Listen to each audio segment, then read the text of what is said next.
असांजे खाधे खाइण जा तरीक़ा बि टे हूंदा आहिनि ऐं वरी असां उनखे जेतिरो आदर ॾींदा आहियूं अन खे, हक़ीक़त में उहो बि वॾे कमाल जो हूंदो आहे।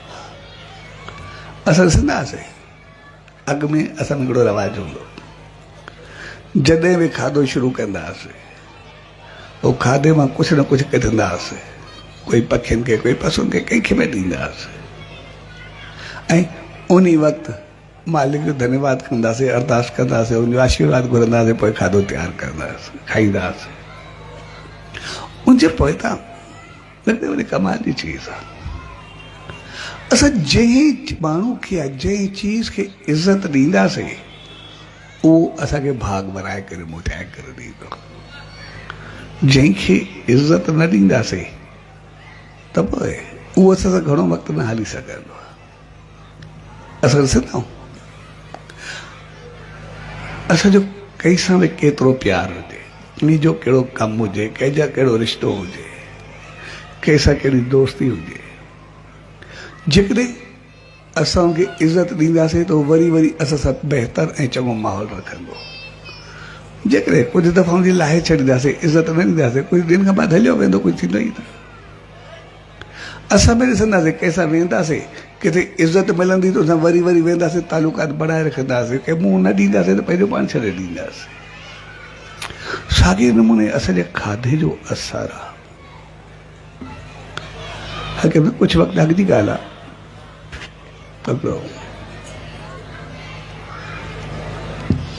जॾहिं बि अफ़गानिस्तान जी वार हली, पोइ हिकिड़ो डॉक्टर हो, ऐं जॾहिं डॉक्टर तो अफ़गानिस्तान खां निकिरी करे शुरू में जॾहिं थियो तो ॿियनि मुल्कनि कोई किथे हलियो वियो, त जिते उहो वियो पोइ हिकिड़े ॾींहुं दावत मिलियो, उनजो खाधे जो प्रोग्राम हो, हिनखे दावत ॾिनऊं, डॉक्टर हुते वियो, जीअं वियो त टेबल ते जॾहिं रोटियूं लॻियूं, जेतिरो माण्हू हुया उनखां कई गुना वधीक लॻो। ऐं हर को महिमान जे लाइ लॻाईंदो बि आहे, लॻाइण बि खपे, उनजी इज़त हूंदी आहे।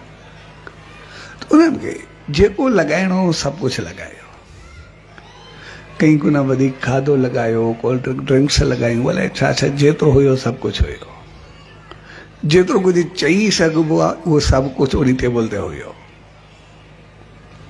ऐं जॾहिं उहो सभिनी खाधो जेतिरो ज़ाहिर आहे, माण्हू त माण्हू जेतिरो ई खाईंदो जेको बि हुजे। त जीअं खाधो पूरो थियो त जेके उनजा माण्हू वेटर वग़ैरह खणण जे लाइ आया, टेबल साफ़ करण जे लाइ हिकिड़ी वॾी पनी खणी आया, सभु जेको ई बकायल खाधो हुयो बकाया सभु उन में उछलाईंदा विया, खणंदा विया। जहिड़ो ई खाधो हुयो, जेतिरो ई हुयो, जेतिरो ई बणियल हो, हाई क्लास जो खाधो, सभु हिकी पनी में विझंदा सटींदा विया, हिकी पनी में विझंदा गॾु कंदा विया, बसि हिक ॿिए जो उछलाईंदा विया। पोइ भैया जेके ड्रिंक्स हुयूं न खुलियल हुयूं, सभु जेको बि उहो बि सभु उन मां जो उछलाईंदा विया ऐं खणी करे ॿाहिरि छुलाए छॾियो। जॾहिं उहो डॉक्टर खे ॾिसे पियो त उनजी अखियुनि में पाणी अचणु शुरू थी वियो। पोइ हिकिड़े पुछियोसि, चए भला तव्हां जेको आहे रोटी खाधी हुई सही, हुन सां वेठा बि सही, वरी तव्हांजो अखियूं थोड़ियूं जेके नी उहे आलियूं जो कारण छा आहे?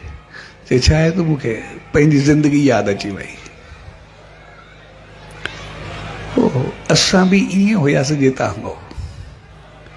असांजे बि जॾहिं कोई महिमान ईंदो या घर में हूंदा हुआसीं, ईअं टेबल लॻाईंदा हुआसीं, ईअं महफ़िलूं सजंदियूं, ईअं असांजूं रौनकूं हूंदियूं, ऐं त सभु इहो कुझु कंदा हुआसीं जेको हिते ई कुझु आहे। ऐं पिछाड़ी में इन ई वांगुरु खणी करे पनी में उछलाए करे बाक़ी उछलाए छॾींदासीं जीअं हिते थिए थो। असां बि ईअं ई कंदा हुआसीं। पर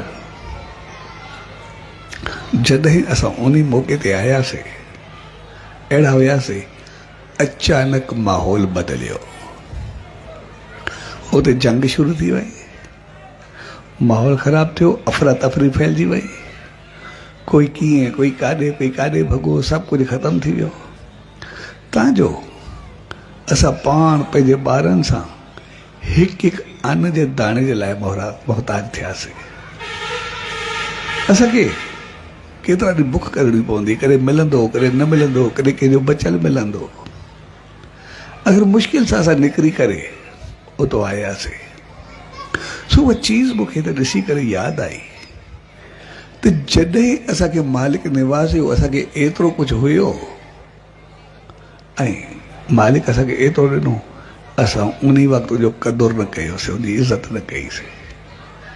जॾहिं इज़त उनजी न कईसीं, जेसि ताईं रहियो पर जंहिं माण्हू जी बेइज़ती कबी उनजी इज़त न कबी, केतिरो वक़्तु रहंदो। ऐं जॾहिं उहो खाधो असांखां रुसी करे हलियो वियो, जॾहिं नाराज़ थी करे हलियो वियो, भई ठीकु आहे पंहिंजी दोस्ती टोड़े वियो, उनजे वञण खां पोइ मूंखे पतो आहे उनजो अहसासु छा थींदो आहे, उनजी हालति छा थींदी आहे। तंहिंजे करे तव्हां ते मालिक जी रहमत आहे त उनजो क़दुरु कयो, उनजी इज़त कयो, जंहिंखे आहे उनखे बणाए रखो, आयल की कॾहिं निरादर न कयो। तंहिंजे करे मालिक असांखे जेतिरी इज़त, जेतिरो आदर, जेतिरी शोहरत, जेतिरो धन पदारत, विश्वास, यकीन, आस्था, रहमत जेका बि बख़्शे, असां उनखे बनाए करे रखूं, उनखे ठाहे करे रखूं। ऐं जेकॾहिं असां उनखे बनाए करे रखंदासीं तो ओतिरो तो सॼो जीवन सदाई सुखी रहंदो, सदाई ख़ुशि रहंदो। ऐं इन करे उन सचे साईं चयो, पंहिंजे जीवन खे बनाए करे रखो, हर हिक जो आदर कयो। अन्न आहे उनजो, अॼु अन्न ते ॻाल्हि हले थी, बाक़ी काफ़ी चीज़ूं थी, भई अन्न आहे उनजो बि आदर कयो। उहो असांजो हुयो जॾहिं राड़की साहब में, उन ॾींहंनि हर कंहिंखे गदा घोड़ा या बैलगाॾियूं इहे हूंदियूं, सभु उन ते सवारी करे ईंदियूं। त पोइ जेका बि महिमान राड़की साहब में ईंदा तो गदा घोड़ो या बैल जेको बि हुजे, उनजे लाइ उनखे ओतिरो दाणो ॾिनो वेंदो, ओतिरो अन्न ॾिनो वेंदो उनखे खाराइण जे लाइ। तो जेको शख़्स उहो दाणा हलाईंदो, जॾहिं दाणा हिकिड़ी हलाए पियो तो कुदरती भगत साहब कुझु दाणा जेके हुया उनखे ॿार खे कढी करे ॾियण में उते किरिया, ऐं किरिया उहे उते ई रहिया, हुन ॿोरी बंदि करे वञणु लॻो। तॾहिं भगत साहब अची करे उहे जेके कुझु दाणा हलिया उनखे पाण साफ़ करे पोइ हर हिकु ॾेई वरी खणी करे वरी विझी करे ॿोरी में विधाई। तो जंहिं शख़्स ॾिना त उहो हिकदमि हेॾे होॾे थी वियो। भगत साहब पाण मेड़णु शुरू कया तो चयोसि चले भगत साहब चयोसि मां खणंदुमि, जेको बि आहे मां खणंदुमि, तव्हांखे तूं पाणे खणंदे, छाकाणि त उन सचे साईं चयो अन्न जो आदर कयो। तंहिंजे करे जेकॾहिं हिकु हिकु दाणो उनजो असांखे अहसासु कोन्हे, पर केतिरा सना सना जीतनी केवलियूं ॿियानी जेके हिकु दाणे में बि अलाए केतिरनि जो पेट भरबो आहे, अलाए केतिरनि खे आदत वेंदो अॻियां साड़े न छॾो। हिकु हिकु दाणो बि अलाए केतिरनि जो पेट भरींदो आहे, केतिरनि जे लाइ बहितर कंदो आहे, उनजो सही इस्तेमालु कयो, उनखे सही तरीक़े सां ॾियो। तंहिंजे करे असांजो खाधो अहिड़ी चीज़ आहे, अन्न अहिड़ी चीज़ आहे जो जेकॾहिं इज़त ऐं आदर कंदासीं त उन सचे साईं चयो हमेशह असांजो भाग बणियो रहंदो। जेकॾहिं असां तयारु करण में उन मालिक जो नाम ध्यानु सिमरन बहितर मालिक खे यादि कंदासीं, या जंहिंखे बि थोरी ग़लति आदत हुजे, पेर तो लथल हुजे असांजे घर में, सही इंसानु न हलंदो हुजे, ऐं असां ॾिसूं उन सचे साईं चयो कुझु ॾींहुं सिर्फ़ु उन वक़्तु उन किचन में खाधो जेको आहे पाण तयारु कयो आहे, उन वक़्तु मालिक जो नाम ध्यानु सिमरन कयो, मालिक खे अरदास कयो, सही थी वञे। उन सचे साईं त सॼो खाधो सही तयारु करे खवायो, कुझु ॾींहंनि में उनजो सुभाउ बदिलजी वेंदो, तव्हांजो घर पंहिंजो पाण सुर्ग थी वेंदो, सदाई प्यार सां भरिजी वेंदा, बहितर थी वेंदा। तंहिंजे करे मालिक असांखे अलाए केतिरी रहमतुनि सां निवाज़ियो आहे। ऐं खाधो हक़ीक़त में असांजो हूंदो बि आहे, हर दफ़े असांखे नओं त लॻंदो आहे। असां चवंदा आहियूं असां खाधो रोज़ु खाईंदा आहियूं, लेकिन हर रोज़ 3 दफ़ा खाईंदा ई आहियूं, ॿियो बि केतिरो खाईंदा आहियूं। पर कॾहिं सिर्फ़ु थोरी देरि थींदी आहे, कॾहिं कुझु लेट थींदी आहे, कंहिं महिल असां न खाईंदा आहियूं। तो जॾहिं बि असांखे उनजी ज़रूरत पवंदी आहे, बुख लॻंदी आहे या कोई टेस्ट ॾिसंदा आहियूं, असां ॾिसंदा आहियूं असां ईअं खाधे ते वेंदा आहियूं ॼण पहिरियों दफ़ो खायूं था। उनजी छिक हुजे, कशिश हुजे, उनजे तरफ़ वञणु हुजे, वधणु हुजे, खाइण जो तरीक़ो हुजे। जॾहिं त सॼी उमिरि खाईंदा आहियूं, इहो बि खाईंदा रहियूं, पोइ बि खाईंदा रहंदासीं, पर हिकदमि असांजो सभु कुझु विसरी वेंदो आहे। हिकदमि खाधे तरफ़ सां ईअं वेंदा आहियूं की उन में त असांखे होश बि न हूंदो आहे। साॻिए नमूने जीअं असांखे खाधे जी बुख हूंदी आहे, तीअं उन सचे साईं चयो अगरि उन वांगुरु मालिक जी बुख हुजे, भई उन मालिक जे लाइ सिक हुजे, जीअं खाधे लाइ सिक हूंदी आहे, त जीअं असांखे खाधो मिलंदो आहे, अगरि ओड़ी सिक हुजे त कुझु ॾींहंनि में असां सतगुरु ईश्वर परमात्मा खे सभिनि खे पाए सघूं था, हर हिकु ताईं पहुची सघूं था।